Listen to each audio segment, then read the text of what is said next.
Friends, we need a renewal of the deep sense of the awe of God in the life of the church again. When we come together and we get to sing and praise, we can get to that place where it's like, I don't like that song, and I don't feel like this, and I didn't have my coffee. That's not awe. That's us. We need to come back to the place where we are enamored, amazed, in awe. Awesomeness of God overwhelms us. Because when people who don't know Christ walk into the presence of people who are enamored by God, they too will want to see what we're looking at. They too want to be a part. What is this thing?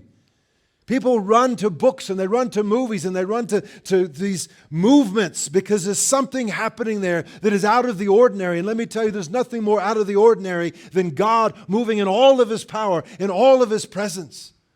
Nothing more out of the ordinary than to understand that God Himself came down from heaven and walked among us and gave Himself for us unworthy people.